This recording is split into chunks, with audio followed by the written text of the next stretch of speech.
Lakers dapat daw pabalikin si Dwight Howard kapag nasuspend or mabanned si Jackson Hayes. Pero bago yan, dito muna tayo sa naging laro kanina.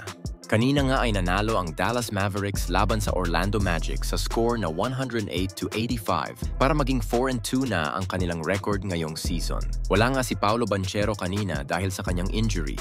Dahil dyan, hindi nahirapan ang Dallas sa kanilang panalo na merong 23-point lead. Mahalaga ang 19 points mula sa fast breaks na nagpapatatag sa kanilang lead na umabot ng 33 points. Nangibabaw din ang Mavericks sa paint na may 16-point advantage sa tulong ni Daniel Gafford at Derek Lively na nagbigay ng kabuuang 29 combined points. Ang pag-manage ng playing time ay isa ring benepisyo ng kanilang panalo sa loob lamang ng 32 minutes na laro ni Luka Doncic at wala pang 30 minutes sina Kyrie Irving at PJ Washington.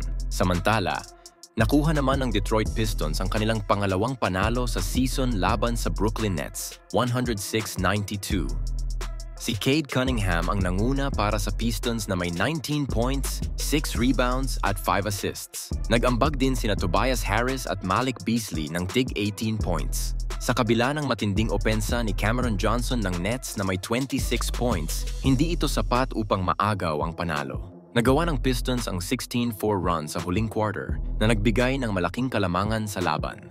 Samantala, muling binuksan ng NBA ang investigasyon sa kaso ng domestic violence ni Jackson Hayes matapos lumabas ang bagong video na naglalaman ng karagdagang ebidensya.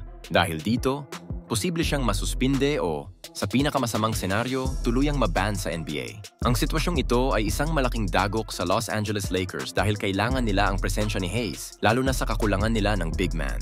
Sa kasalukuyan, hindi pa handa si Christian Coloco na maglaro dahil sa paglalaruin mo na ito sa G League, habang nagpapagaling naman si Christian Wood sa kanyang injury sa paa. Dahil sa kanilang pagkawala, nagiging limitado ang pagpipilian ng Lakers pagdating sa posisyon ng sentro. Ayon naman sa mga NBA analyst, kailangan ng Lakers na humanap ng alternatibo sa free agency upang punan ang kakulangan sa kanilang roster.